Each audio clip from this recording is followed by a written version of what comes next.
Bismillahirrahmanirrahim. Assalamualaikum warahmatullahi wabarakatuh. Innal hamdalillah nahmaduhu wa nasta'inuhu wa nastaghfiruh wa na'udzu billahi min syururi anfusina min sayyiati a'malina may yahdihillahu fala mudilla lahu wa may yudlil fala hadiya lahu. Asyhadu an la ilaha illallah wahdahu la syarika lahu wa asyhadu anna Muhammadan 'abduhu wa rasuluh. Allahumma salli wa sallim wa barik ala sayyidina Muhammad wa ala alihi wa ashabihi ajma'in. Amma ba'd. Yang saya hormati seluruh pengurus Masjid As-Salam, para asatid dan seluruh peserta itikaf, para mu'takifin atau kifat yang dimuliakan Allah Taala. Segala pujian dan segala syukur mari selalu kita rawat, kita panjatkan hanya kepada Allah Taala, Tuhan kita yang maha mulia, Tuhan kita yang maha terpuji, Tuhan kita yang kebaikan kepada kita. Tidak dapat kita hitung berapa jumlahnya, tidak dapat kita nilai berapa harganya, dan tidak pernah sedetik pun terhenti mengalir kepada kita semua. Salawat dan salam semoga senantiasa tambah curahkan kepada Nabi yang kita imani, Nabi yang kita cintai, Nabi yang senantiasa kita ikuti sunnah-sunnahnya dan kita harapkan syafaatnya, Nabi kita Nabi Muhammad Sallallahu Alaihi Wasallam. Salam salam juga semoga tambahkan kepada keluarga beliau, para umat mukminin, seluruh sahabat, seluruh tabi'in, dan seluruh umat beliau termasuk kita di antaranya. Jemaah sekalian, Ramadan itu ibarat orang lomba lari maraton. Jadi kalau dalam lomba lari itu kan ada lari jarak pendek, ada jarak menengah dan jarak jauh. Lari jarak pendek atau sprint itu jaraknya 100 sampai 400 meter. Nah, kalau maraton, lari jarak jauh itu jaraknya 10 kilo sampai 42 kilo. Nah, kata mereka yang sudah berpengalaman, kalau kata kunci untuk menang dalam lomba lari jarak pendek atau sprint itu kuncinya pada speed atau kecepatan. Maka pelari yang larinya paling kenceng itu yang berpotensi jadi juara. Sehingga dalam sprint begitu bel dibunyikan, seorang peserta lari jarak pendek itu harus langsung lari sekencang-kencangnya sampai menyentuh garis finish. Tapi dalam maraton yang menjadi kunci kemenangan bukan pada speed, bukan pada kecepatan, tapi pada endurance, pada daya tahan. Jadi yang menang bukan yang kenceng larinya, tapi yang daya tahan tubuhnya paling baik, yang nafasnya paling panjang. Sehingga kalau dalam maraton, seorang pelari maraton yang sudah pengalaman, kalau baru start, peluit baru dibunyikan, dia belum lari sekenceng-kencengnya. Dia tetap lari, tapi belum memaksimalkan kecepatan. Dia baru maksimalkan kecepatannya kalau dari kejauhan dia sudah mulai melihat garis finish. Dia baru memaksimalkan kecepatan larinya semaksimal dia bisa. Nah, Ramadan kira-kira seperti itu. Dan persis seperti yang dipraktekkan Nabi sebagaimana diceritakan oleh istri beliau sendiri, yaitu Sayyidah Aisyah radhiyallahu anha dalam hadis sahih riwayat Imam Muslim. Kata Sayyidah Aisyah, kana Rasulullah sallallahu alaihi wasallam yajtahidu fi Ramadan ma la yajtahidu fi ghairihi. Dahulu Rasulullah sallallahu alaihi wasallam semasa hidupnya bersungguh-sungguh dalam mengisi bulan Ramadan dengan kesungguhan yang berbeda dari bulan-bulan yang lain. Seperti yang sudah kita praktekkan dan dipraktekkan oleh sebagian besar kaum muslimin. Begitu Ramadan, semangat kita tentu meningkat. Malam maupun siangnya kita berusaha memperbanyak ibadah. Itu sudah cocok sesuai dengan yang dicontohkan. Ibarat maraton berarti kita sudah lari. Sudah lari. Yang biasa soal jamaahnya belum rutin, begitu Ramadan rutin 5 waktu jamaah. Yang biasa sholat malamnya kadang-kadang, begitu Ramadan tiap malam sholat malam. Yang baca Qur'annya terkadang masih bolong-bolong, begitu Ramadan tiap hari baca Qur'an. Berarti kita sudah lari. Ini sudah benar. Tapi belum cukup. Belum cukup. Karena kata Sayyidah Aisyah, wa fil ashril awakhir minhu ma la yajtaidu fi ghairi. Dan di 10 hari atau 10 malam terakhir Ramadan, Nabi bersungguh-sungguh melebihi kesungguhannya di 20 hari atau 20 malam pertama. Jadi malam pertama sampai 20 Rasul sudah berlari dalam ibadahnya, sudah beda dengan bulan yang lain. Tapi optimalisasi dan maksimalisasi Ramadan itu ada di 10 hari terakhir atau 10 malam terakhir. Dan itu dimulai malam ke-21. Jadi mirip maraton. Maraton baru memaksimalkan kecepatannya kalau sudah mulai melihat garis finish. Nah, apa yang kita lakukan malam ini itu insya Allah sudah berusaha menyesuaikan dan menepati apa yang dicontohkan Nabi. Kita lebih meningkatkan lagi frekuensi ibadah kita di malam 21 ini sampai selesai insya Allah, diantaranya ditandai dengan kita beriktikaf. Semoga kita semuanya diberikan kesehatan sehingga bisa menyelesaikan rangkaian ibadah Ramadan ini sampai akhir nanti, sampai finish, dan kita tercatat sebagai orang-orang yang lulus, orang-orang yang menjadi juara. Karena kata Nabi juga, innamal a'malu bil khawatim.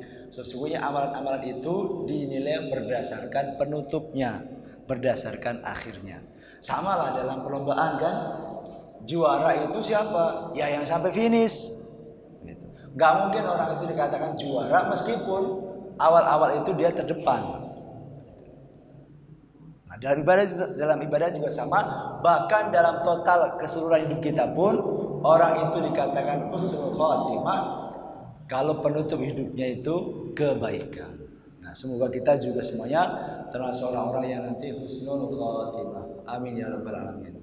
Jemaah sekalian, tema kita pada malam ini yang menguatkan dan melemahkan iman. Kalau kita itikaf kayak gini, insya Allah tanda-tandanya imannya kuat. Karena kalau nggak kuat imannya, nggak berangkat.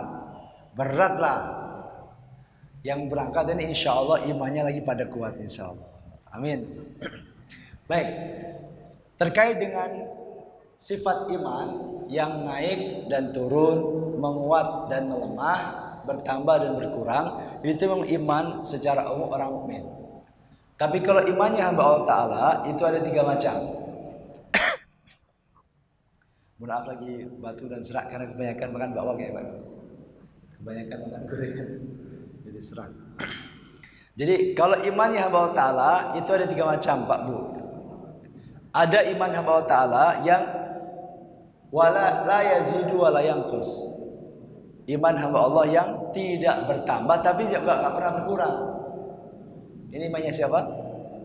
Iman makhluk atau hamba Allah Ta'ala yang gak pernah nambah tapi juga gak pernah kurang. Iman siapa? Iman siapa? Yang bisa jawab boleh pulang duluan. Kau suruh pulang. Siapa? Iman hamba Allah Ta'ala yang tidak pernah bertambah tapi juga gak pernah kurang. Imannya para malaikat. Malaikat itu imannya gak pernah nambah tapi juga gak pernah kurang. Karena Allah Ta'ala menciptakan malaikat itu memang dengan setelan selalu taat. Sehingga ketaatan malaikat itu bukan ketaatan atas dasar pilihan, bukan. Memang Allah Ta'ala menciptakan malaikat itu DNA-nya selalu taat. Maka gak pernah maksiat. La ya'sunallaha ma amrahum wa yaf'aluna ma yu'marun. Para malaikat itu gak pernah durhaka, gak pernah maksiat kepada Allah. Sama sekali gak pernah maksiat kepada Allah Ta'ala. Sebaliknya dia selalu melaksanakan apapun yang diperintahkan.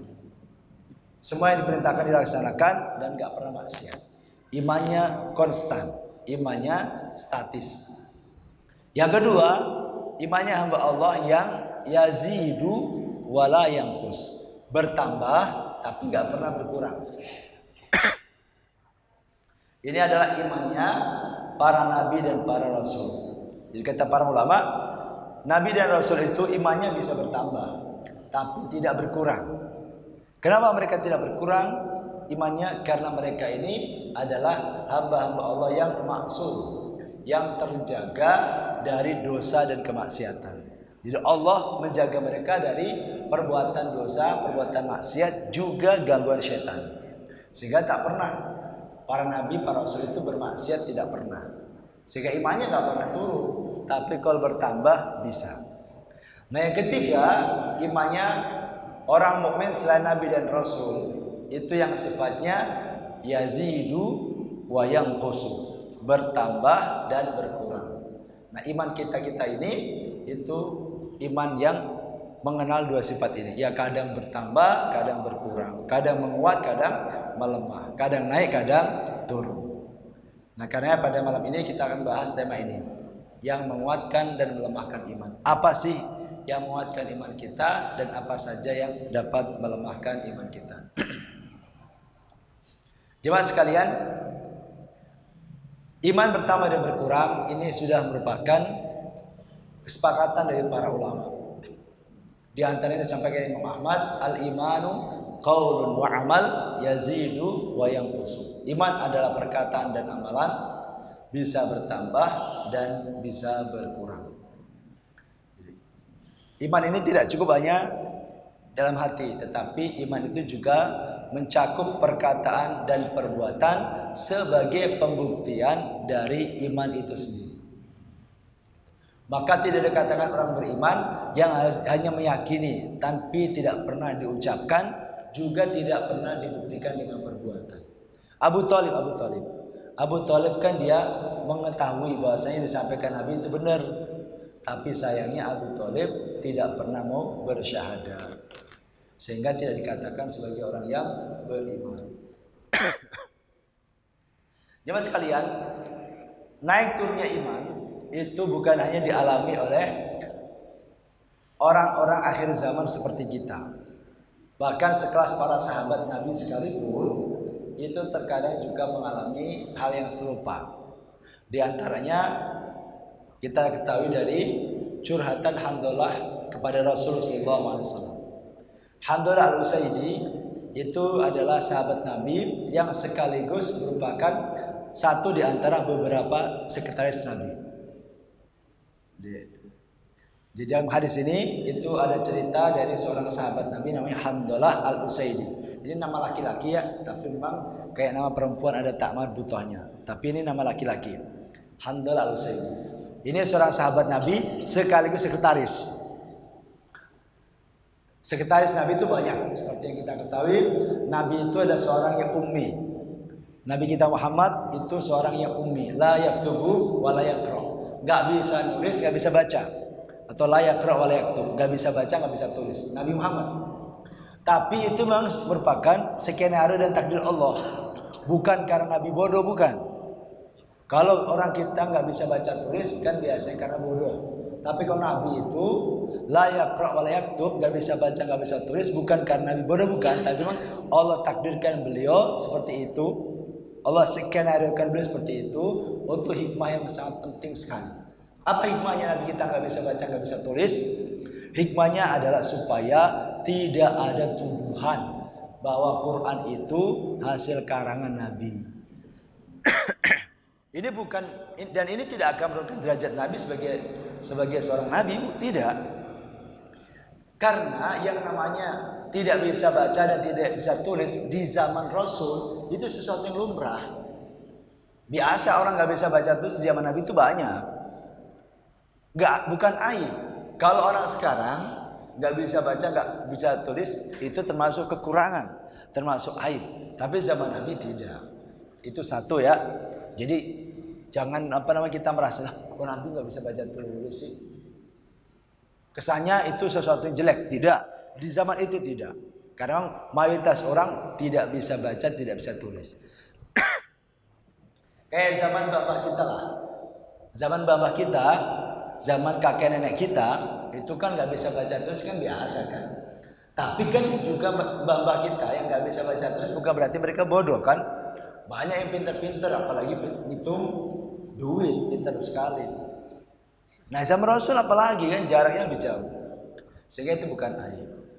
Itu yang pertama. Yang kedua, karena Allah skenariokan, Allah takdirkan Nabi nggak bisa baca, nggak bisa tulis. Hikmah terbesarnya supaya jangan muncul tuduhan bahwa Quran itu hasil karya Nabi SAW. Kalau Rasul bisa baca, apalagi dikenal Nabi Muhammad itu hobinya baca, nanti akan muncul tuduhan Quran itu hasil karya Nabi Muhammad.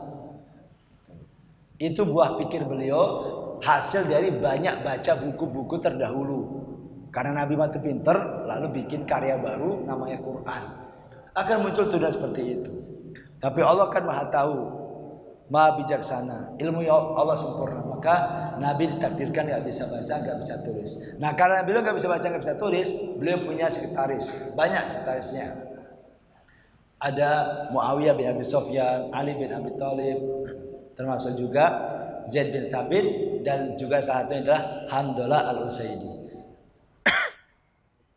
An Handalah al-Usaidi qala wa kana min kutabi Rasulullah sallallahu alaihi wasallam qala laqiyani Abu Bakar faqala kaifa anta ya Handalah qala qultu nafaqa Handalah qala subhanallah ma taqul qala qultu takunu inda Rasulullah sallallahu alaihi wasallam yudzakiru bin nari wal jannati hatta ka'anna ra'ya 'ain fa idza kharajna min indi Rasulullah sallallahu alaihi wasallam afazna al-azwaj wal aulad wad dai'at fanasina katsiran qala Abu Bakar fa wallahi inna lanalqa mithla hada fanqalaqtu ana wa Abu Bakar hatta dakhalna ala Rasulullah sallallahu alaihi wasallam qultu nafaqa Handalah ya Rasulullah faqala Rasulullah sallallahu alaihi wasallam wa ma dak qultu ya Rasulullah nakunu 'indaka tadhakkirna bin nari wal jannati hatta ka'anna ra'ya 'ain fa idza kharajna min 'indika 'afasna al-azwaj wal awlad wal dai'at nasina katsiran faqala Rasulullah sallallahu alaihi wasallam walladhi nafsi biyadihi illa tadumuna 'ala ma taquluna 'indi wa fi dzikri la safahatumul malaikatu 'ala furushikum wa fi turuqikum walakin ya Handalah sa'atan wa sa'atan thalatha marrat rawahu Muslim. Dari Handalah al-Usaidi, beliau adalah salah satu di antara juru Rasulullah SAW yang berkata, Abu Bakar pernah menemuiku, lalu ia berkata kepadaku, bagaimana keadaan wahai Handalah? Aku menjawab, Handalah kini telah jadi munafik. Kata Handalah menjawab pertanyaan Abu Bakar. Abu Bakar berkata, subhanallah, apa yang kau katakan? Tanya Abu Bakar. Aku menjawab, kami atau kita jika berada di sisi Rasulullah SAW, kita teringat neraka dan surga sampai-sampai kami seperti melihatnya di hadapan kami. Namun ketika kami keluar dari majelis Rasulullah SAW dan kami bergaul dengan istri dan anak-anak kami, sibuk dengan berbagai urusan, kami pun jadi banyak lupa. Abu Bakar pun menjawab, kami pun begitu. Ya maksudnya gini, suatu hari Abu Bakar ketemu Handalah. Lalu Abu Bakar nanya, ya Handalah kaifa anta? Wahai Handalah, gimana kabarmu? Tanya Abu Bakar. Kata Handalah, nafaqa Handalah ya Rasul. Ya Abu Bakar, sekarang Handalah sudah berubah jadi orang munafik wahai Abu Bakar. Kata Handalah. Abu Bakar kaget. Loh, kamu ngomong apaan? Kok kamu bilang sudah berubah jadi orang munafik? Lalu Handalah menjelasin alasannya. Kenapa dia sampai mengatakan dirinya telah berubah jadi orang munafik. Kata Handalah, kita atau saya kalau berada di majelis Rasulullah, lalu Rasul mengingatkan kita tentang surga dan neraka, itu saya itu melihat surga dan neraka itu seperti nyata. Itu pengalaman atau apa yang dirasakan Handalah kalau datang ke pengajian Rasul. Pengajian Nabi itu kalau resminya disebutkan dalam kitab Riyadhus Shalihin, ada sebuah hadis yang menjelaskan kapan jadwal pengajian Nabi. Itu jadwal pengajian Nabi itu resminya itu sepekan sekali. Rasul itu mengadakan pengajian resmi ya, yang resmi ya, itu sepekan sekali. Itu setiap hari Kamis kalau saya tidak salah. Itu resminya. Karenanya ada seorang sahabat namanya Ibnu Mas'ud, setelah Rasul wafat, itu kan Ibnu Mas'ud ini kan juga bikin pengajian, ngajar gitu. Ada salah satu jamaah Ibnu Mas'ud yang bilang gini, wahai Ibnu Mas'ud, alangkah senangnya aku kalau seandainya engkau berkenan ngisi pengajian itu tiap hari, bukan sepekan sekali. Kata salah seorang muridnya Ibnu Mas'ud. Lalu kata Ibnu Mas'ud, aku tidak mungkin melakukan itu. Aku tetap seperti yang kemarin, pengajian sekali sepekan. Sebagaimana yang Rasul dulu lakukan kepada kami. Karena Rasul khawatir kalau keseringan kita bosan. Itu. Jadi Rasul pengajian resminya sepekan sekali, Pak. Tapi pengajian tidak resminya tiap saat. Rasul kapanpun, dimanapun, kalau merasa perlu ngasih tausiah, ngasih tausiah. Seperti misalnya, Rasul pernah jalan-jalan ke pasar. Jadi Rasul itu ke pasar itu biasa, belusukan. Belusukan dalam arti sebenarnya. Nah, ketika Rasul sedang belusukan ke pasar, atau jalan ke pasar, ada beberapa sahabat yang ngikutin, membersamai. Tiba-tiba Rasul melihat ada bangkai kambing. Bangkai kambing. Namanya bangkai berarti mati, Pak ya. Bangkai kambing tergeletak. Rasul berhenti, jongkok lalu pegang telinganya. Kemudian Rasul nanya kepada yang hadir, ada nggak di antara kalian yang mau membeli bangkai kambing ini seharga 100 dinar? Tanya Rasul kepada para sahabat. Nggak ada ya Rasulullah. Buat apaan bangkai? Lalu Rasul tanya lagi, ada nggak yang mau gratis? Bawa pulang aja, nggak usah beli. Nggak ada Rasul, buat apaan bangkai? Kata para sahabat.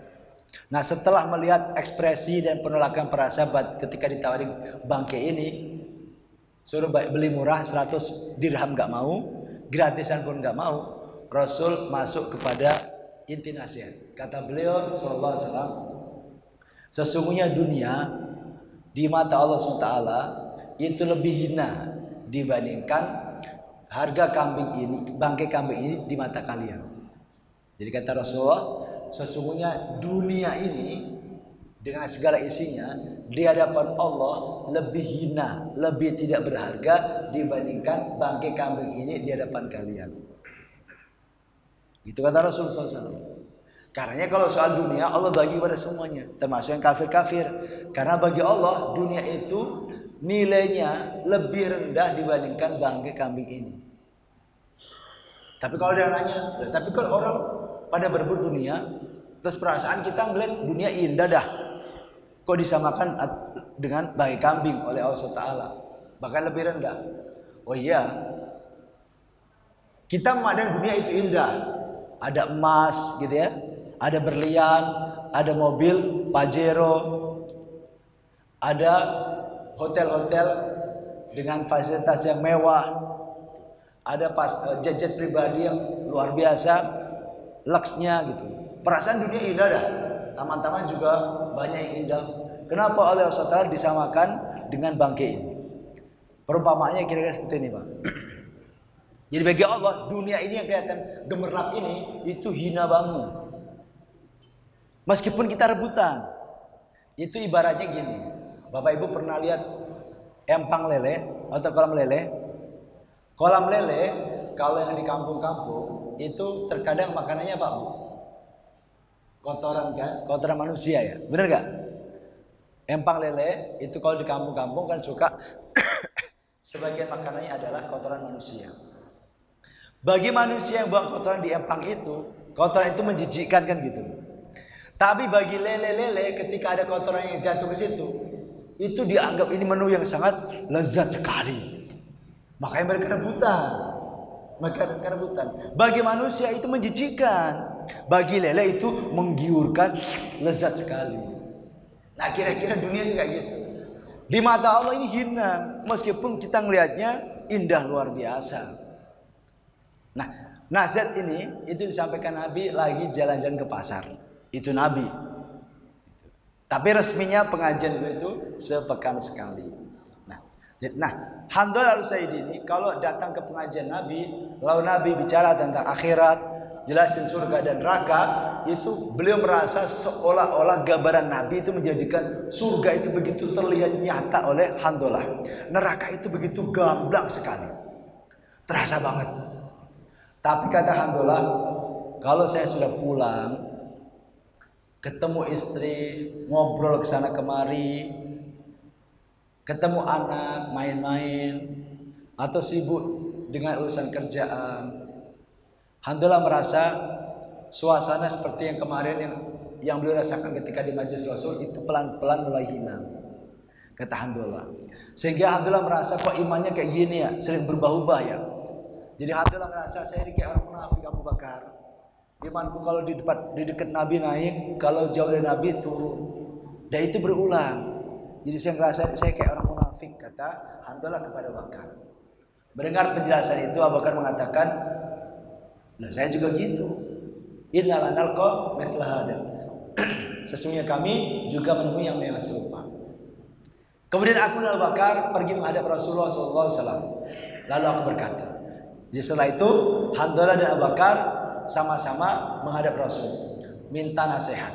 Wahai Rasulullah, jika kami berada di sisimu, kami selalu teringat pada neraka dan surga, sampai-sampai seolah-olah surga dan neraka itu benar-benar nyata di depan kami. Namun jika kami meninggalkan majelismu, kami tersibukkan dengan istri, anak dan pekerjaan, kami pun banyak lupa, kata Handalah kepada Nabi SAW. Rasul kemudian bersabda, menanggapi curhatan dari Handalah ini, demi Rabb atau demi Tuhan yang jiwaku berada di tangannya, seandainya kalian mau kontinu dalam beramal sebagaimana keadaan kalian ketika berada di sisiku, dan kalian terus ingat-ingatnya, maka niscaya para malaikat akan menjabat tangan kalian di tempat tidurmu dan di jalan. Namun Handalah lakukanlah sesaat demi sesaat. Beliau mengulanginya sampai 3 kali. Maksudnya, setelah mendengar penjelasan dari Handalah tadi tentang situasi batin yang dia rasakan, kata Rasul, kalau seandainya kalian itu bisa menjaga iman seperti saat di majelisku dan selalu ingat dengan surga dan neraka seperti ketika di majelisku, la safahatkumul malaikatu ala fursyikum wa fitrikum. Niscaya para malaikat akan menyalami kalian dimanapun kalian berada, di jalan maupun di tempat tidur, kalian itu akan disalami oleh para malaikat. Karena berarti iman kalian selevel dengan para malaikat yang gak pernah turun. Tapi Handalah, walakin ya Handalah sa'atan wa sa'atan, sa'atan wa sa'atan, sa'atan wa sa'atan. Maksudnya tapi Handalah, yang namanya orang itu ya ada saatnya imannya naik kalau pas lagi pengajian, turun kalau lagi pas sibuk dengan kerjaan. Ada saatnya naik kalau bulan Ramadan, nanti turun setelah bulan Ramadan. Itu normal. Kira-kira seperti itu. Jadi para sahabat pun terkadang mengalami hal yang sama, meskipun tentu sahabat tidak sedramatis kita. Kita mungkin naik turunnya keseringan. Udah gitu kalau sudah turun lama naiknya. Kadang kan gitu. Nah, kalau sahabat mungkin nggak kayak gitu. Tapi intinya normal dan kita perlu pelajari ilmunya. Apa sih yang bikin lemah iman kita? Lalu apa yang bisa bikin iman kita itu kembali strong, kembali kuat lagi. Ini poin kedua yang melemahkan iman.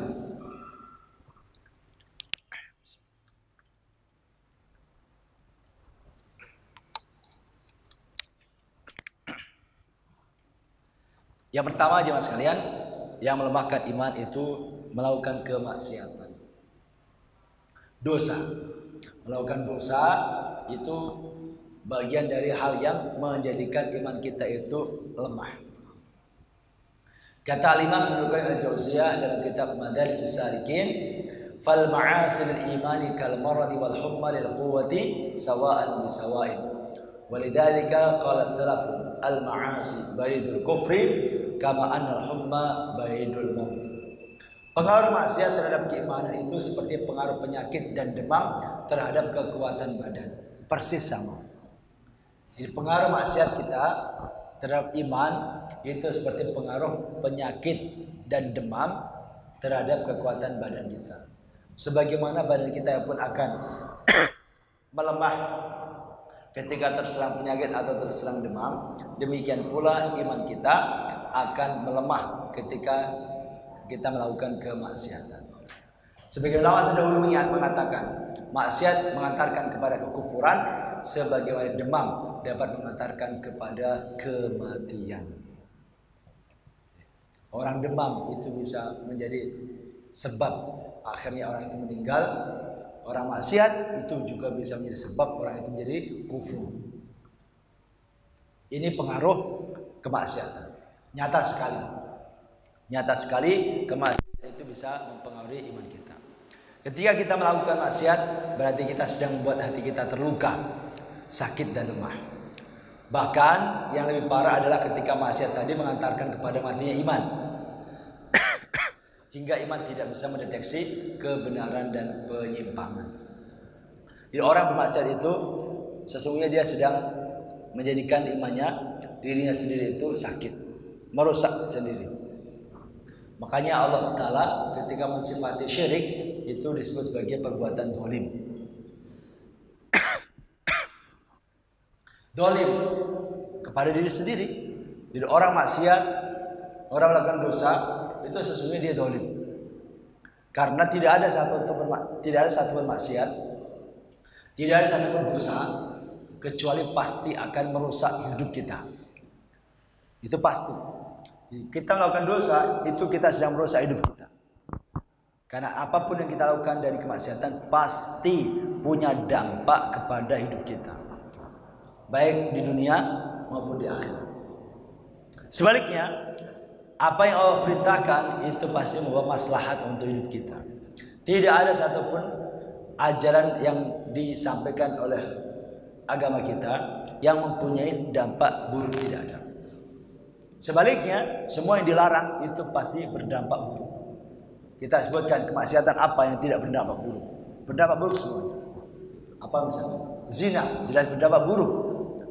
Baik itu kesehatan, finansial, sosial, keluarga, jelas.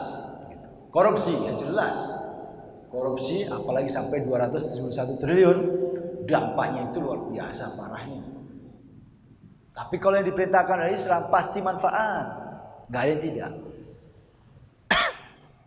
Karena orang yang bermaksiat itu disebut sebagai orang yang lebih-lebih jangan sekalian kalau sampai ada orang itu bangga berbuat dosa. Orang yang bangga berbuat dosa, bermaksiat lalu diposting, bermaksiat lalu diekspos. Itu lebih parah lagi. Orang yang dosa lalu dia masih merasa malu, itu masih mending. Tapi kalau orang melakukan dosa lalu gak punya malu, diposting, entah itu di Facebook, di Instagram, atau diceritakan ke teman, itu lebih parah lagi. Dan orang seperti ini itu malah tidak punya kesempatan dimaafkan. Kata Nabi SAW, kullu ummati mu'afa illa al-mujahirin.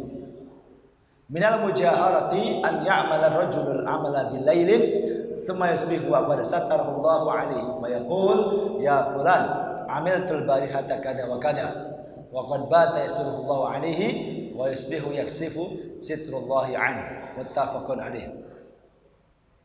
Sesungguhnya umatku dimaafkan kecuali orang-orang yang terang-terangan melakukan dosa.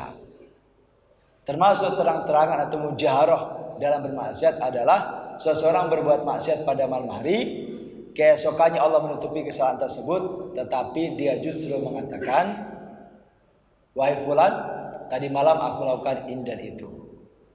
Pada malam hari Allah menutupi kesalahannya, tetapi keesokannya dia sendiri yang menyingkap tabir Allah dari dirinya. Muttafaqun alaih. Jadi kata Nabi dalam hadis ini, kullu ummati mu'afa illal mujahirin. Semua umatku itu berpotensi dimaafkan kesalahannya kecuali orang-orang yang menjaharkan kesalahan atau dosanya. Ya, semua orang kita berbuat dosa itu berpotensi dimaafkan, diampuni dosanya, kecuali orang yang menjaharkan dosanya, terang-terangan mengekspos kemaksiatannya. Orang yang terang-terangan berbuat kemaksiatan di depan umum itu Allah nggak maafkan.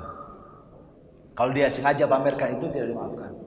Nah, termasuk terang-terangan itu misalkan begini kata Nabi dalam hadis ini, ada orang malam hari kayak begini bermaksiat, entah itu mabok atau selingkuh misalnya.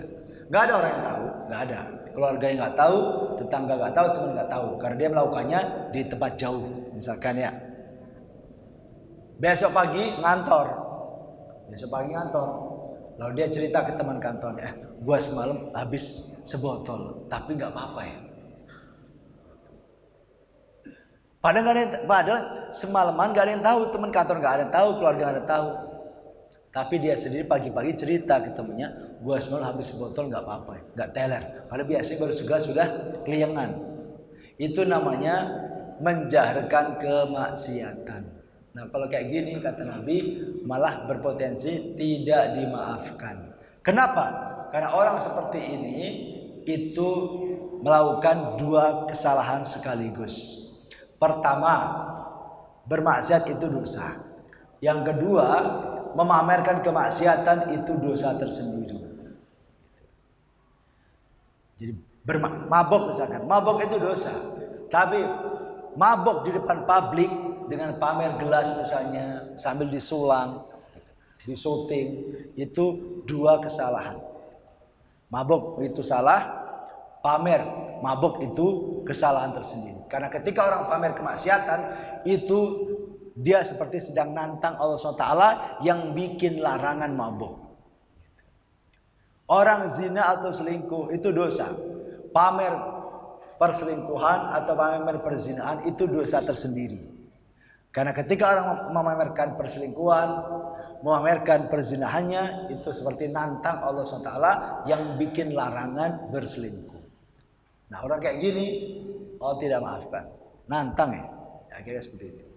Nah ini pertama. Yang kedua jemaah sekalian, selain kemaksiatan, termasuk yang melemahkan iman adalah malas belajar ilmu agama. Malas belajar ilmu agama dalam waktu yang lama akan melemahkan iman. Karena ia lama kelamaan akan hidup dalam kejahiliahan dan kegelapan. Ia tidak lagi dapat membedakan mana yang benar, mana yang salah, mana yang halal, mana yang haram, mana yang hak, mana yang batil. Jadi ini bukan masalah sepele. Orang nggak belajar agama itu masalah besar sekali. Termasuk yang melemahkan iman. Karena pelan tapi pasti orang yang tidak belajar agama itu pasti dia akan hidup dalam penguasaan setan. Sehingga hidupnya dalam kegelapan. Nggak tahu ini hal apa haram, hak atau batil, boleh atau tidak. Itu kan repot sekali. Karena jemaah sekalian, kalau kita perhatikan orang-orang yang murtad dari Islam, umumnya juga karena mereka tidak paham Islam, akibat tidak mau belajar agama. Agama kita ini agama identik dengan ilmu. Gak bisa kita kemudian gak belajar agama, gak bisa. Memang kita ini salah satu kekurangannya sebagai Muslim yang Islam karena keturunan dan hidup di tengah-tengah masyarakat yang mayoritas Muslim itu menjadi terlalu nyaman. Sehingga kurang termotivasi untuk mempelajari agama kita. Meskipun kita menjadi Muslim karena keturunan, itu nikmat tersendiri Bapak Ibu sekalian. Jadi jangan disepelekan. Seandainya kita tidak terlahir dari bapak yang Muslim, ibu yang Muslimah, boleh jadi hari ini di antara kita nyembah batu. Boleh jadi di antara kita hari ini menyembah setan. Mungkin nyembah pohon-pohon angker. Mungkin ada yang nyembah manusia, ada yang nyembah sapi. Seandainya kita tidak terlahir dari bapak dan ibu yang muslimah. Belum tentu kita seberuntung Koh Denis, seberuntung Ustadz Felixio. Beliau terlahir bukan dari bapak ibu yang muslim, tapi beruntung banget dapat hidayah. Tapi seandainya kita terlahir dari bapak ibu yang bukan muslim, mungkin kita masih dalam proses pencarian Tuhan dan masih dalam proses pencarian agama. Jadi kita beruntung jadi muslim karena faktor keturunan. Hidup di tengah-tengah masyarakat mayoritas muslim. Tapi terkadang kekurangannya, kelemahannya, kita jadi kurang semangat untuk mempelajari agama kita sendiri. Nah ini tidak cukup.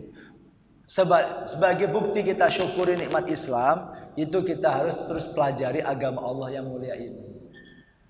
Kalau kita tidak belajar, pelan-pelan kita akan hidup dalam kegelapan. Hidup dalam kungkungan nafsu dan bisikan setan. Udah otomatis. Wong yang belajar agama saja setiap saat berperang dengan bisikan setan dan juga godaan nafsu. Apalagi yang nggak pernah belajar agama. Karena kata Mu'adz bin Jabal, al-ilmu imamul amal wal amalu tabi'un. Ilmu adalah pemimpinnya amal dan amal itu mengikuti ilmu. Jadi, dalam agama kita ini, ilmu itu imamnya amal kita. Maksudnya, orang itu beramal atau tidak beramal bergantung ilmunya. Bergantung ilmunya. Kalau kita tahu, oh ini ada perintah wajibnya dari Allah atau Rasulullah, kita laksanakan kan? Kita tahu, oh ini dilarang Allah atau Rasulullah, kita tinggalkan. Yang menjadikan kita beramal atau tidak beramal, itu ilmu kita. Nah kalau orang tidak pernah ngaji, kan tidak tahu. Rasul mensunahkan apa, Allah memerintahkan apa, nggak tahu. Rasul melarang apa, Allah mengharamkan apa, nggak tahu. Bagaimana dia akan beramal kalau dia nggak pernah ngaji? Kita pun merasakan sama kan? Ketika Nun Sewu misalkan dulu kita jarang ngaji, itu ternyata banyak sekali sunnah Nabi yang kita tinggalkan. Tapi begitu sekarang kita sering ngaji, banyak sekali sunnah Nabi yang kita bisa kerjakan. Misalnya, orang ketika tidak pernah ngaji misalkan, tidak tahu yang namanya sholat sunnah rawatib. Ternyata ada sholat sunnah rawatib, ada qobliyah subuh, ada qobliyah duhur, ada ba'diyah duhur, ada ba'diyah maghrib, ada ba'diyah isya. Itu yang mu'akadah. Ya kalau nggak belajar gimana tahu kan? Ketika dia nggak belajar, bagaimana dia mungkin melakukan? Dia cuma lihat orang, sebelum masuk masjid pada sholat. Lalu setiap dia masuk masjid, sholat 2 rakaat, dia pikir itu qobliyah. Termasuk sebelum asar, dia pikir, atau ba'da asar dia ba'diyah misalnya. Gara-gara nggak ngaji, ba'da asar ba'diyah. Gara-gara nggak ngaji, ba'da subuh ba'diyah. Itu contoh betapa ilmu itu memang menjadi sesuatu yang sangat vital dalam agama kita. Satu contoh lagi. Kalau terawih kayak gini ya, di bulan Ramadan, itu saya suka melihat di sebagian masjid atau musola ada jamaah yang pada pulang sebelum witir. Jamaah sebagian itu sebelum witir pada pulang. Saya berhusnudzon, mereka yang pulang sebelum witir itu mungkin nanti mau tahajud. Di rumah mau tahajud, baru saya itu witir. Itu keren sekali. Sudah terawih, katakan 8 rakaat, habis itu tahajud, baru witir. Kan keren banget, Pak. Tapi ketika tahu hadis Nabi SAW yang mengatakan man qama ma'al imam hatta yansarifa kutiba lahu qiyamul lailah. Barang siapa yang berdiri salat tarawih bersama imam hingga imamnya selesai, dicatat bagi dia pahala salat tarawih atau salat malam semalam suntuk. Jadi kalau kita jamaah tarawih atau qiyamul lail sampai witir, itu pahalanya seperti sholat tarawih atau qiyamul lail semalaman. Misalnya orang tadi nggak tahu hadis ini, lalu tahu hadis ini, kan mikir mau pulang. Sayang banget ya, tinggal bersabar 10 menit dapat keutamaan sholat tarawih semalaman. Itu pentingnya ilmu, mempengaruhi sikap kita. Secara umum seperti itu. Karena kita manusia itu digerakkan oleh ilmu. Kalau binatang digerakkan oleh naluri atau insting, kan gitu Pak.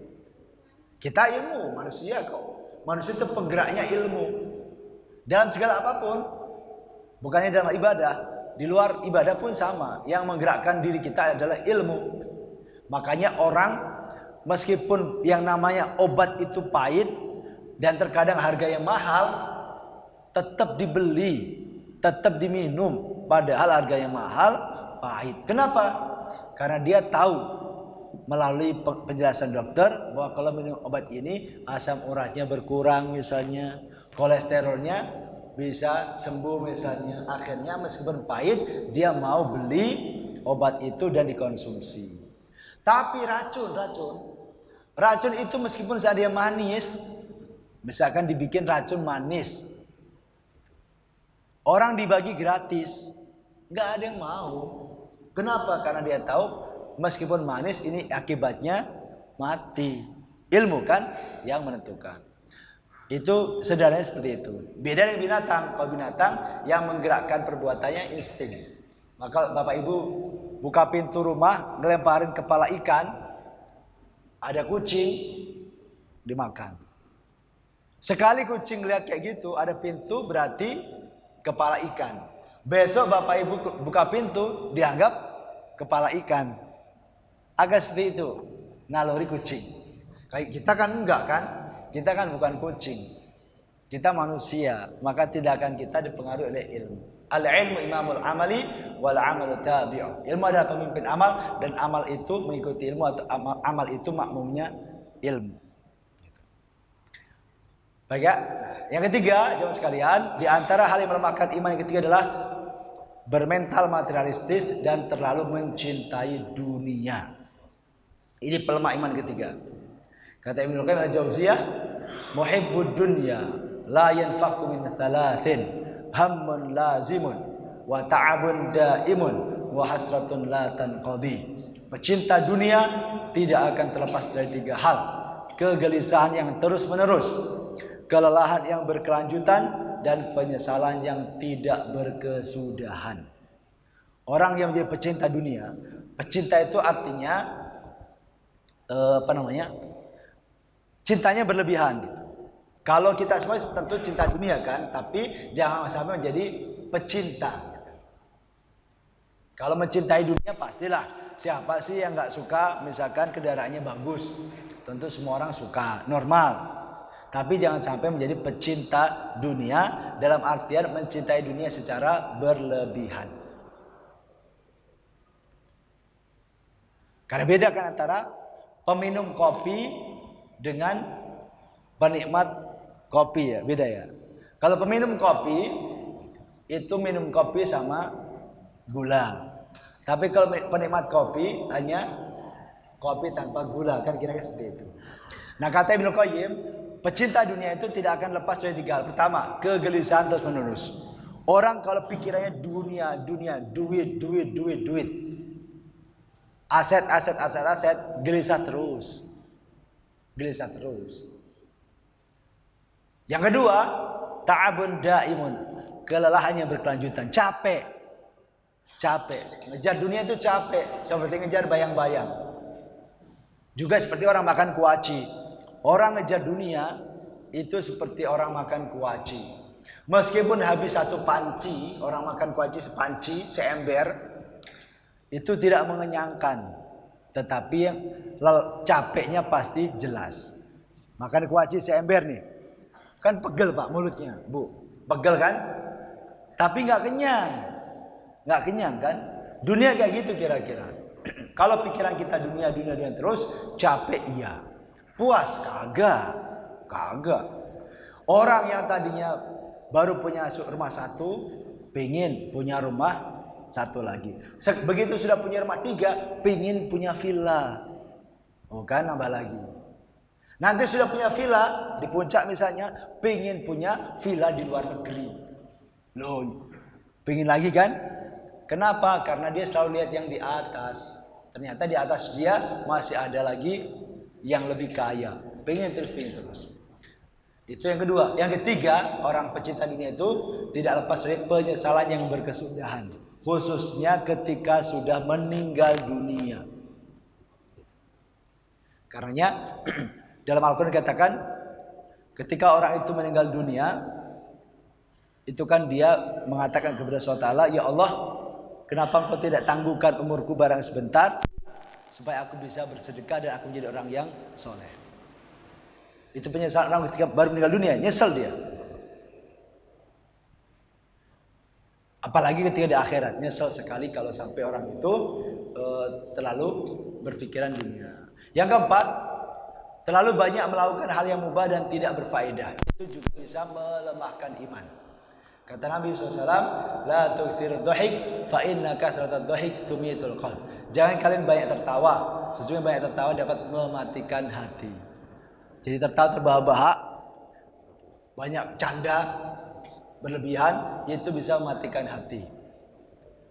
Bisa matikan hati, itu artinya juga bisa melemahkan iman. Kalau kebanyakan, tapi kalau sesekali namanya manusia kan nggak boleh serius terus pak ya. Ya ada kalanya canda ada kalanya humor ya ada. Tapi kalau kebanyakan, apalagi hidupnya memang dari canda tawa, Itu bahaya sekali. Saya mencatat, memperhatikan beberapa orang yang hidupnya dari canda tawa. Memang penghasilannya nih, kerjaannya itu canda tawa. Itu beberapa yang saya perhatikan itu setelah sekian tahun atau menjelang wafatnya sakit otak. Saya kurang tahu apa korelasinya. Tapi saya perhatikan orang-orang yang hidup dari canda tawa, maksudnya jualan humor. Apa namanya? Komedian atau apa namanya? Yang hari-harinya seperti itu kok saya perhatikan beberapa itu sakitnya sakit bagian otaknya. Itu dari sisi dampak kesehatan ya. Dari dampak iman, kebanyakan tawa itu ternyata bisa melemahkan, bisa matikan hati. Termasuk terlalu banyak sibuk dengan hal yang mubah. Hal yang mubah itu nggak haram. Kalau maksiat kan jelas, mubah itu kegiatan yang tidak maksiat tapi kurang manfaat. Contoh apa? Main game. Main game ya.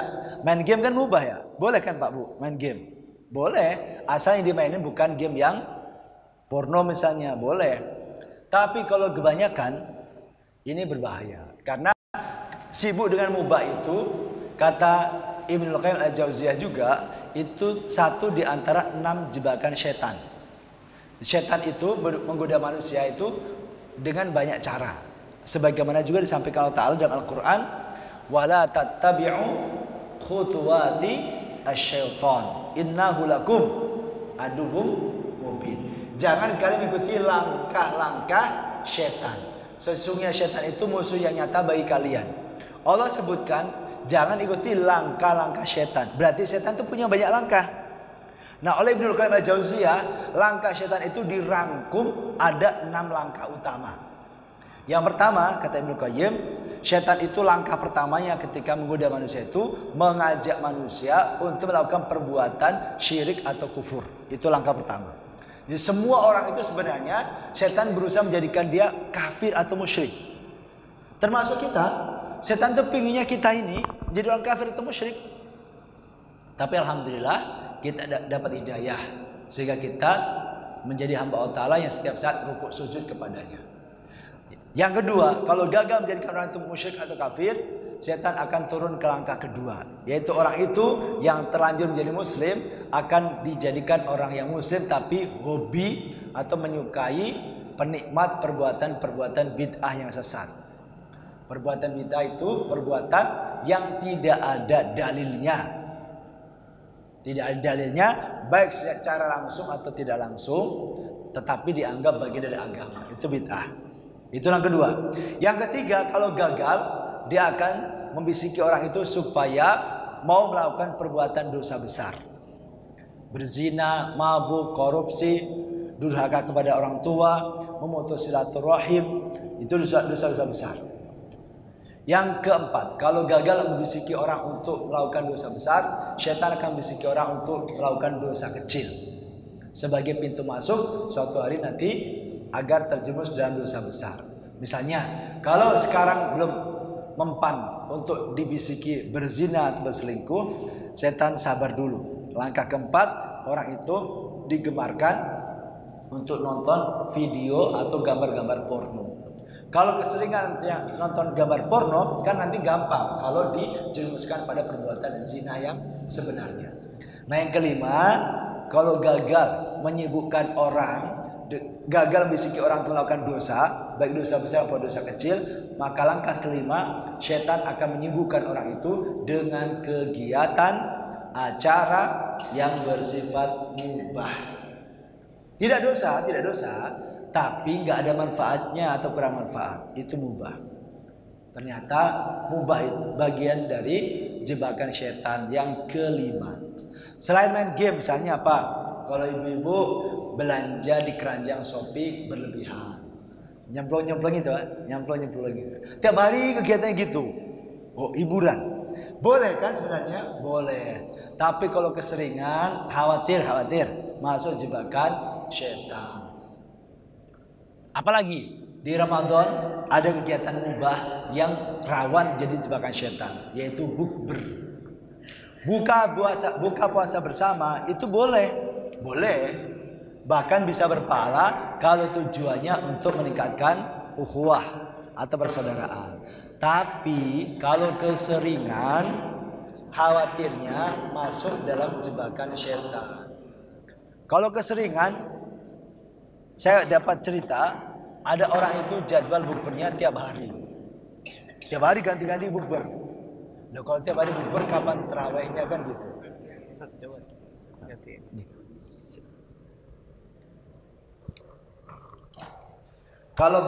Kalau bukbernya tiap hari, kapan terawihnya? Terlebih kalau gara-gara bukber lalu kemudian tidak sholat maghrib dan tidak sholat isya, bukber yang seperti ini itu jelas jebakan syaitan. Allah pasti gak ridho lah. Masuk gara-gara bukber orang jadi gak sholat maghrib.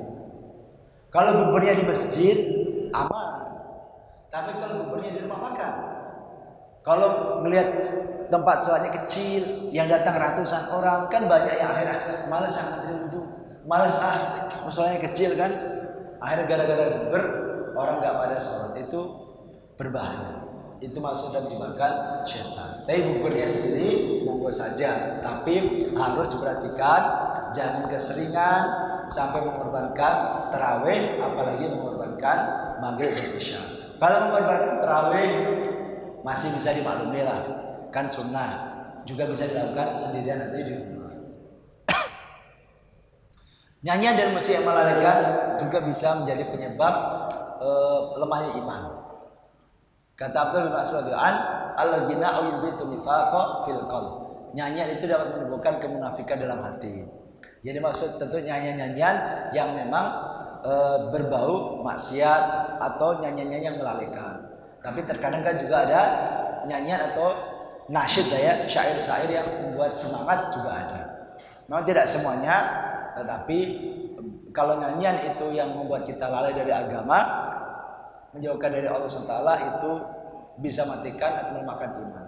Seperti dulu ada lagu yang mau makan ingat kamu, mau tidur ingat kamu, mau apa lagi ingat kamu, kayak gitu kan. Kan ada syair jadul seperti itu kan. Nah, itu kan berbahaya. Begitu ya.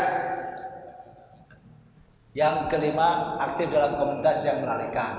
Ini juga bisa melemahkan iman. Sibuk dengan aktivitas atau komunitas yang melalaikan, itu bisa melemahkan iman kita. Karena kata Nabi, ar-rajulu ala dini khalilihi falyanzur ahadukum man yukhalil. Seseorang itu mengikuti din atau agama kawan dekatnya. Oleh karena itu hendaknya seseorang di antara kalian perhatikan siapa yang dijadikan kawan dekat. Ini yang kelima, saya agak cepetin. Jarang berpikir tentang kematian dan akhirat. Orang yang jarang ingat mati itu juga menjadikan imannya akan lemah. Jadi harus banyak-banyak mengingat kematian. Mengingat kematian itu bukan berarti saya nanti mau mati, nggak gitu. Kalau kayak gitu semua orang tahu. Tapi yang dimaksud mengingat kematian itu, kita ingat bahwasanya setelah mati itu ada pertanggungjawaban. Itu yang perlu kita ingat-ingat. Ini yang keenam ya. Baik, karena waktu sudah mau habis, saya langsung loncat ke ini ya, yang menguatkan iman. Tadi ada 6 yang melemahkan, berikutnya yang menguatkan. Nanti saya kirim materinya biar di-share oleh panitia. Yang pertama, belajar ilmu agama. Ini termasuk menguatkan iman pertama. Allah berfirman, "Wa dzakir fa inna dzikra tanfa'ul mu'minin." Dan tetap memberi peringatan karena sesungguhnya peringatan itu bermanfaat bagi orang-orang yang beriman. Fadzakir fa inna dzikra tanfa'ul mu'minin. Dan tetaplah memberi peringatan karena sesungguhnya peringatan itu bermanfaat bagi orang-orang yang beriman. Kita orang mukmin ini itu butuh yang namanya nasihat. Nasihat ini diantaranya bisa kita dapatkan ketika kita ngaji. Maka siapapun kita perlu ngaji. Termasuk yang sudah guru tetap perlu ngaji. Karena terkadang apa yang kita sudah tahu ketika disampaikan ustadz yang lain itu mendapatkan nuansa yang berbeda. Terkadang sesuatu yang pernah kita baca tapi yang menyampaikan ustadz yang lain yang kelihatan lebih ikhlas, yang kesolehannya itu terlihat kuat sekali, itu pengaruhnya ke jiwa kita berbeda. Maka kita tetap perlu terus belajar. Rasul bersabda juga, "Man yuridillahu bi khairan yufaqihu fid din." Barang siapa yang Allah kehendaki kebaikan padanya, niscaya Allah akan jadikan ia semakin paham terhadap agama. Jadi tanda bahwasanya Allah itu mencintai seorang hamba itu bukan yang dikasih banyak kekayaan, yang karirnya itu cepat nanjaknya, yang bisnisnya itu cepat berkembang, bukan. Kalau dunia tadi sudah kita tahu, dunia itu di mata Allah nilainya lebih rendah dari bangkai. Sehingga orang kaya, orang yang punya jabatan itu belum tentu dicintai Allah Taala. Tapi kalau orang semakin fakih dengan agama, itu tandanya Allah cinta. Fakih di sini bukan sekedar ngerti. Fakih itu menggabungkan antara ilmu dan amal. Jadi maksud fakih itu menggabungkan antara ilmu dan amal. Orang semakin alim, semakin ngerti agama, dan juga semakin semangat dalam mengamalkan ilmunya, itu tanda-tandanya dia dicintai Allah. Makanya kita harus menjemput itu, menjemput cinta Allah dengan cara mendatangi majelis ilmu. Karena yang namanya hidayah, jemaah sekalian, hidayah Allah Taala itu kan ada dua macam ya. Ada hidayatul irsyad dan ada hidayatul taufik. Hidayatul irsyad itu petunjuk tentang kebenaran dan kebaikan, batil dan kejelekan, itu namanya hidayatul irsyad. Hidayatul taufik yang kedua itu dibukanya hati kita untuk mengikuti kebaikan dan kebenaran. Nah, orang untuk dibukakan hatinya oleh Allah Taala, maka dia harus mengawali dulu menjemput yang namanya hidayatul irsyad. Harus belajar tentang baik dan buruk. Jadi Nabi misalkan, Nabi itu tugasnya menyampaikan hidayatul irsyad, menyampaikan petunjuk tentang kebaikan, keburukan, hal haram, hak batil. Tapi Nabi nggak bisa membukakan hati orang. Yang bisa membukakan hati orang hanya Allah SWT. Tetapi secara urutan manusianya, kita harus belajar dulu supaya nanti Allah bukakan hati kita untuk menerima kebenaran yang telah kita pelajari. Yang kedua, yang dapat meningkatkan iman kita adalah tadabbur Al-Quran. Al-Quran ini pengaruhnya kuat sekali kalau kita tadabburi. Kalau kita baca Quran doang, kita cuma dapat pahala.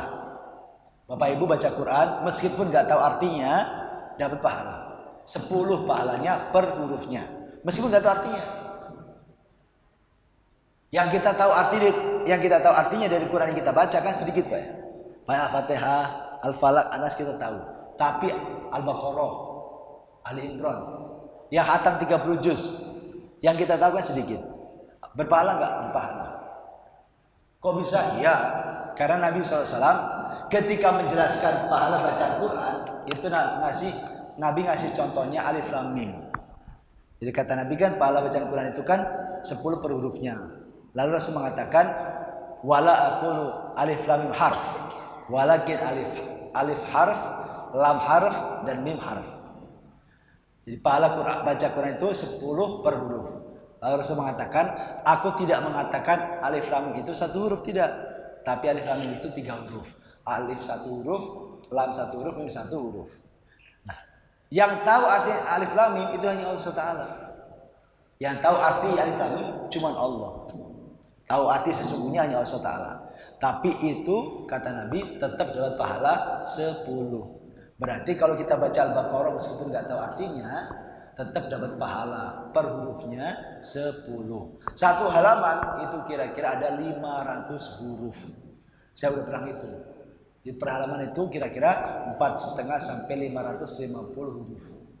Kali 10 berarti sekitar 5.000 pahala. Poinnya 5.000 satu halaman. Kalau kita baca doang, kita dapat pahala, tapi tidak mendapatkan hidayah. Quran itu kan hidayah, Pak Bu ya. Al-Quran itu kan kata Allah Taala dalam surat Al-Baqarah ayat 185, Syahrul Ramadan alladzi unzila fihil Quran hudal linnas. Bulan Ramadan itu bulan diturunkan kayak Al-Quran, petunjuk bagi manusia. Kalau di dalam Al-Baqarah ayat 2 Allah berfirman, "Dzalikal kitabul la raiba fihi hudal lil muttaqin." Kadang Allah menyebut hudal lil muttaqin seperti di Al-Baqarah ayat 2, tapi di Al-Baqarah 185 Allah menyebut hudal lin nas. Kok beda? Mana benar? Dua-duanya benar. Hudal linnas, petunjuk bagi manusia. Idealnya Quran itu jadi petunjuk bagi semua manusia. Artinya semua orang, mau dia kafir atau mukmin, kalau mau menjadikan Quran sebagai petunjuk bisa dan manfaat, maslahat. Siapapun menggunakan Quran pasti benar, pasti terbimbing. Tapi fakta dan realitanya yang betul-betul mau menjadikan Quran sebagai petunjuk cuma orang bertakwa. Tapi seandainya orang kafir mau pakai Quran, tak bisa. Tapi orang kafir jarang. Faktanya yang mau cuma orang bertakwa. Karena terkadang Allah sebutkan hudal linnas, terkadang disebutkan dengan hudal lil muttaqin. Hudal muttaqin itu realitanya, hudal linnas itu idealnya. Semua orang pakai Quran. Nah, kalau kita hanya baca, kita hanya dapat pahala, tapi nggak dapat petunjuk, nggak dapat pencerahan. Nggak ada pencerahan. Tapi kalau kita tadabbur, insya Allah pahala dapat, pencerahan dapat, penguatan iman pun juga dapat. Tapi meskipun demikian, baca saja terkadang juga manfaat juga untuk menterapi hati kita. Tapi lebih manfaat kalau disertai dengan tadabbur. Ini kedua. Tadabbur itu merenungkan, Pak, merenungkan isinya, itu tadabbur. Jadi apa yang kita baca, kita hayati. Gak harus saat itu sambil naik kendaraan kita renungkan apa yang tadi kita baca. Itu namanya tadabbur. Penting sekali. Kita perlu naikkan level. Kalau Ramadan ini memang tradisi para ulama zaman dulu kalau Ramadan itu ngejar frekuensi dan kuantitas bacaan. Seperti misalkan Imam Qatadah. Imam Qatadah itu seorang tabi'in. Imam Qatadah itu kalau di luar Ramadan itu biasa khatam sebulan sekali. 1 hari 1 juz. Jadi Imam Qatadah itu termasuk ikut program one day one juz. Ini tabi'in. Tapi kalau Ramadan, beliau itu hari-hari pertama Ramadan khatam 3 hari sekali. Sampai hari 20, hari 21 sampai akhir beliau khatamnya tiap hari. Itu Imam Qatadah. Dan banyak sekali para ulama terdahulu memang kalau Ramadan itu memperbanyak frekuensi khatam. Tapi di luar Ramadan banyak mencurahkan pikiran untuk mengkaji isinya. Nah, saya mengajak semuanya selepas Ramadan kita naikkan level interaksi kita dengan Quran dari sekedar baca plus terjemahnya, lalu kita sedikit-sedikit tadabbur isinya. Lihat, itu yang kedua. Saya skip ini. Nanti saya share itunya materinya, tapi ini karena waktunya udah mau 12:30. Yang ketiga, sekali. Yang ini jemaah sekalian, di antara yang menguatkan iman adalah salat malam. Salat malam itu salat yang diperintahkan Allah sebelum salat 5 waktu. Salat 5 waktu itu kan baru diwajibkan Allah ketika Isra Mi'raj tahun 10 kenabian. Tapi sebelum itu Rasul sudah perintahkan salat tahajud dengan turunnya surat Al-Muzammil. Karena salat malam ini menjadi penguat bagi kita. Saat kita di tengah kesunyian berinteraksi dengan Allah Ta'ala langsung, itu menjadikan kita bisa mencas iman kita. Dan orang yang rajin salat malam itu kata Nabi SAW itu akan semangat dalam mengerjakan aktivitas harian. Ini saya baca terjemahan saja biar cepat. Setan mengikat di tengkuk kepala kalian saat ia tidur dengan 3 ikatan yang pada masing-masing tertulis malammu masih panjang, tidurlah yang nyenyak. Jadi kata Rasul dalam hadis riwayat Imam Bukhari Muslim, setiap kali kita mau tidur itu setan mengikat di kepala kita dengan 3 ikatan. Di tengkuk diikat oleh setan 3 ikatan. Masing-masing ikatan ada tulisannya alaika lailun tawil farqud. Malam masih panjang, tidurlah yang nyenyak. Apabila dia bangun lalu berzikir kepada Allah Ta'ala, maka 1 ikatan lepas. Apabila dia berwudu, 1 ikatan lagi akan lepas, dan bila dia sholat 1 ikatan lagi akan lepas. Jadi ketika kita mau tidur itu diikat tengkuk kita dengan setan dengan ikatan, dibacakan alaika lailun tawil, malam masih panjang, tidur yang pulas. Makanya itu terbukti setiap kali kita bangun tidur, niatnya sih jam 3 bangun mau tahajud. Begitu dibangunkan oleh jam 3, jam 3 ya, subuhnya 4:30 masih panjang. Kan gitu Pak. Yang terpikir langsung kata-kata Pak, masih lama subuhnya. Padahal niatnya tadi jam 3, tapi begitu dibangunin kok langsung yang terpikir itu masih lama subuhnya. Nambahlah setengah jam. Itu ternyata ini jawabannya. Memang setan membisikkan mantra ini, malam masih panjang tidurnya. Nah, ikatan ini itu bikin kita besoknya jadi malas beraktivitas. Cara melepaskannya bagaimana? Bila dia bangun lalu berzikir kepada Allah Ta'ala, maka satu ikatan pun lepas. Cara melepaskan ikatan setan, bangun tidur baca doa, lepas satu ikatan. Masih dua lagi.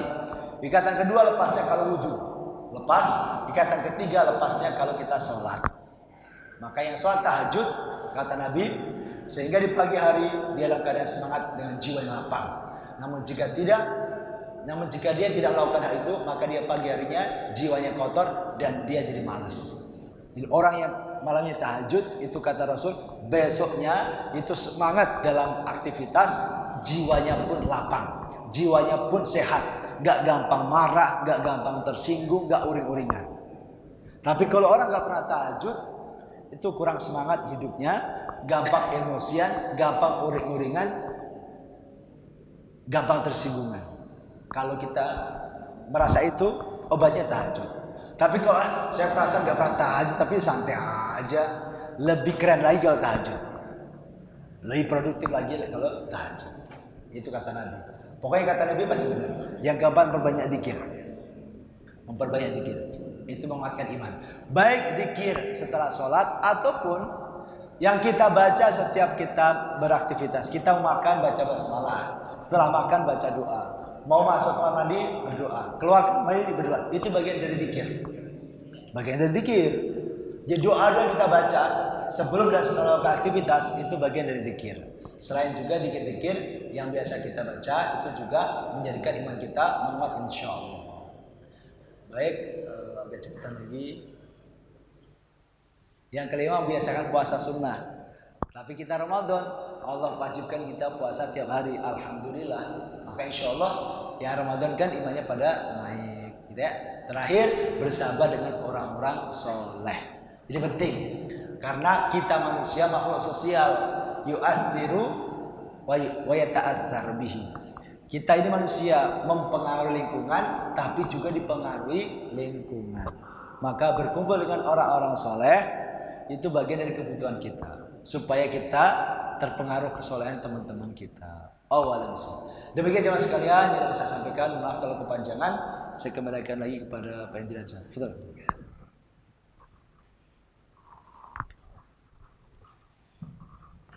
Ya, alhamdulillah. Jazakumullah khair kepada guru kita Ustaz Arif Muhammad yang telah menyampaikan tausiah kita pada kajian malam ke-21 di program Itikaf pada malam hari ini dengan tema yang menguatkan dan yang melembahkan iman. Masih ada sekitar 10 menit. Ada yang ingin bertanya Bapak Ibu? Ada satu Ustaz dari bawahnya cukup satu atau ada lagi? Dari ibu-ibu ada? Ada Bu? Nanti kumpul sama Yusuf ya. Dari Mas Yusuf ya.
Bismillahirrahmanirrahim. Isbal itu memakai pakaian atau celana atau sarung di bawah mata kaki ya, yang disebut isbal. Jadi kita pakai pakaian bawahan untuk laki-laki di bawah mata kaki, itu namanya isbal. Nah, ini memang para ulama berbeda pendapat tentang makna larangan isbal itu. Pendapat pertama mengatakan memutlakkan isbal. Memutlakkan isbal itu terlarang, apapun alasannya. Baik itu alasan karena kesombongan atau alasan karena tidak sombong, pokoknya tidak boleh yang namanya laki-laki itu menggunakan celana atau sarung atau apalah gamis sampai menutup mata kaki. Ini pendapat pertama, memutlakkan larangan isbal, pokoknya tidak boleh apapun alasannya. Pendapat kedua itu yang memilah bahwa isbal yang terlarang itu kalau disertai dengan niatan untuk sombong. Tapi kalau tidak, maka itu termasuk yang dibolehkan. Itu pendapat dua arus utama pendapat tentang isbal seperti itu. Yaitu khilafiyah dari dulu memang seperti itu. Nah, masing-masing tentu punya argumentasi. Yang berpendapat bahwasanya itu mutlak haram juga punya argumentasi. Yang memberikan syarat yang terlarang itu kalau diniatkan untuk sombong itu juga punya argumentasi. Di antaranya yang memberikan syarat bahwasanya yang terlarang itu hanya kalau disertai dengan sombong itu karena ketika hadis itu disampaikan oleh Rasulullah SAW, Abu Bakar itu tanya, kalau saya termasuk tidak ya Rasulullah? Kamu tidak termasuk. Karena Abu Bakar itu pakaiannya itu juga suka melorot, nutupin mata kaki. Nah, apakah itu termasuk terlarang? Ternyata Rasul memberikan dispensasi kepada Abu Bakar Siddiq radhiyallahu anhu.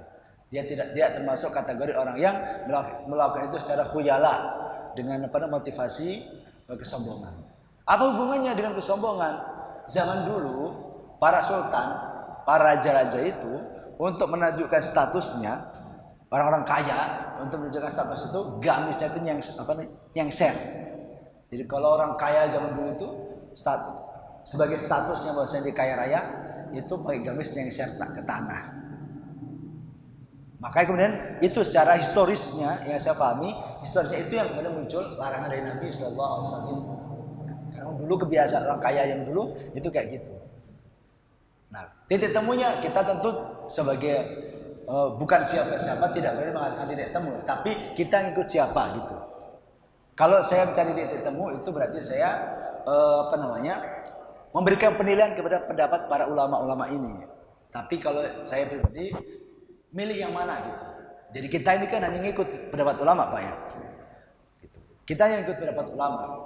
Yang mengatakan pendapat yang misalkan teman-teman yang suka mengatakan saya ngikutin dalil, itu belum tentu sebenarnya diikutin dalil. Karena gini, satu persoalan dalam agama kita yang sifatnya khilafiyah itu tidak gampang untuk memutuskannya. Isbal misalkan, isbal itu hadisnya banyak sekali. Gitu. Nah orang yang sekedar jamaah ngaji itu ketika dia mempraktekkan isbal atau tidak isbal, itu hakikatnya dia ngikutin pendapat gurunya, bukan hadis. Karena hadisnya banyak sekali. Kalau memang dia ikuti hadis, berarti dia harus belajar mempelajari langsung hadis itu semuanya. Pelajari sendiri, difahami sendiri. Selama dia hanya menyimak dari seorang guru, sesungguhnya dia mengikuti pendapat gurunya tentang pemahaman hadis-hadis Nabi. Belum bisa dikatakan langsung ikutin hadis. Dari mana? Dia cuma dengerin kok. Kalau pemahaman gurunya A, B, C, kan dia sangat bergantung kan gitu.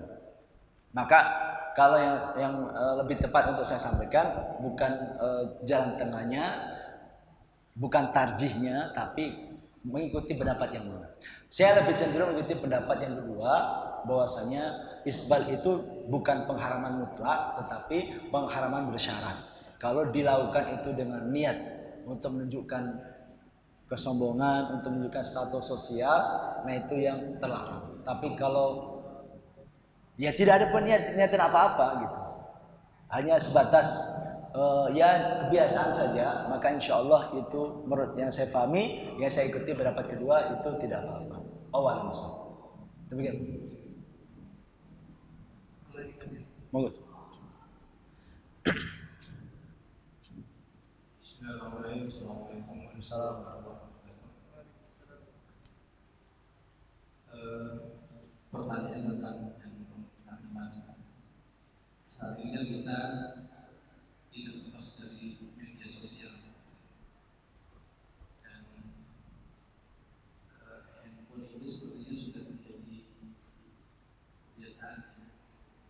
Di semua kegiatan itu bisa dilakukan dari handphone, sehingga ketergantungannya luar biasa. Sehingga banyak waktu yang seharusnya lebih bermanfaat, mungkin kita sibuk dengan gadget, dengan handphone. Pertanyaan kiat-kiatnya biar handphone ini tidak menjadi sesuatu yang tadi menekan iman.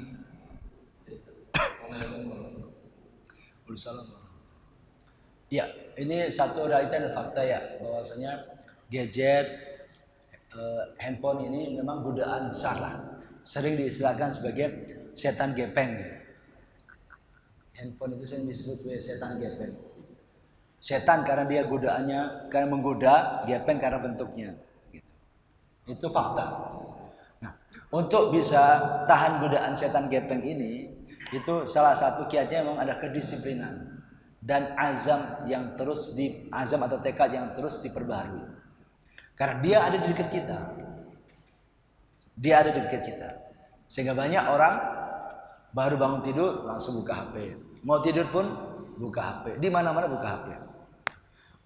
Memang tidak bisa dihindari karena dunia kita sekarang memang dunia sosial media. Artinya teknologi informasi itu sudah berkembang pesat, apa-apa di sini. Transaksi perbankan di sini. Mau ngojek, ya naik lewat HP mau ngojek kan. Mau beli nasi goreng, ya lewat HP. Ya kan? Tugas kantor, HP. Infak pun kiris kan, HP. Mau nggak bisa terlalu dibatasi, nggak bisa. Tapi untuk hal-hal yang sifatnya memang sarana dalam melaksanakan tugas harian kita itu tidak ada masalah. Tapi yang bermasalah itu kan kalau kita larut dengan fitur-fitur hiburannya gitu ya, itu jadi masalah. Nah kalau itu kata kuncinya tentu pertama adalah kita harus kembalikan kepada visi hidup kita. Bahwasanya hidup kita ini itu kan sebisa mungkin harus produktif dengan amal soleh, dengan kebaikan ya. Kata Nabi SAW, ukuran kebaikan agama kita itu sejauh mana kita bisa mengurangi aktivitas yang kurang manfaat. Min husni islamil mar'i tarkuhu ma la ya'ni. Di antara ukuran kebaikan Islam seseorang adalah sejauh mana dia meninggalkan hal-hal yang kurang manfaat. Ini harus kita pegang kenceng-kenceng. Nah kalau yang kita lakukan dengan HP itu manfaat, lanjutkan. Tapi kalau sebatas hiburan, yang namanya hiburan itu diperlukan kalau kita memang butuh hiburan. Kalau hiburan setiap saat itu namanya aktivitas utama. Nggak boleh kan? Hiburan itu kan dibutuhkannya sesekali lah. Orang traveling hiburan sesekali kan. Kalau tiap hari traveling berarti dia kerja di biro travel kan gitu. Jadi orang hiburan tiap hari itu, loh kamu kerja di dunia hiburan, kok hiburan tiap hari? Hiburan sesekali doang kalau pas lagi itu. Jadi kita kembalikan visi hidup kita ini hidupkan untuk ibadah. Maka kita harus lakukan hal-hal yang kira-kira ada manfaatnya. Yang kedua, kedisiplinan. Yang ketiga, prioritaskan hal-hal yang berat untuk kita lakukan. Karena setan itu, kalau sesuatu yang berat kita lakukan itu biasanya memang sesuatu yang baik dan di situ ada godaan setan besar. Contoh gini, baca Quran itu kan setan nggak suka ya, maka berat dirasakan semua orang. Kalau misalkan kita pulang taraweh, niatnya sampai rumah mau langsung tilawah, gitu ya. Tapi kita teringat dengan handphone, tadi kayaknya ada chat masuk dah. Kalau kiat saya abaikan dulu, saya buka dulu. Karena kalau dibuka itu langsung scroll, kan gitu. Jadi niat awal taraweh, niat awal baca Quran setelah taraweh kita laksanakan dulu. Kita baca Quran dulu, baru setelah itu buka ini. Karena yang saya rasakan Kalau misalkan tadinya saya mau baca Quran, misalkan dari masjid sampai rumah mau baca Quran dulu gitu ya. Tapi kemudian teringat tadi kayak ada chat belum saya bales, takut penting. Lalu saya buka, baca, kan yang hijau banyak Pak. Yang ini kan banyak sekali tuh yang warna hijau kan. Buka, 15 menit, 20 menit. Itu semangat baca Qurannya meredup gitu. Saya rasakan begitu. Maka yang saya lakukan biasanya, meskipun saya ingat ada chat, nanti dulu. Kalau memang saya punya niatan baca Quran. Kenapa? Tadi karena ini godaannya begitu kuat dan saya pribadi merasakan ketika saya buka HP lalu berbaca Quran itu kemudian motivasi baca Qurannya jadi melemah. Itu kira-kira. Jadi 3 ya. Pertama kita ingat visi hidup kita itu ibadah, maka kita kurangi hal-hal yang kurang manfaat. Yang kedua, kita disiplin. Yang ketiga, lakukan yang kerjaan yang terberat dulu, baru yang teringan. Demikian. Insyaallah. Terima kasih jazakallahu khairan kepada guru kita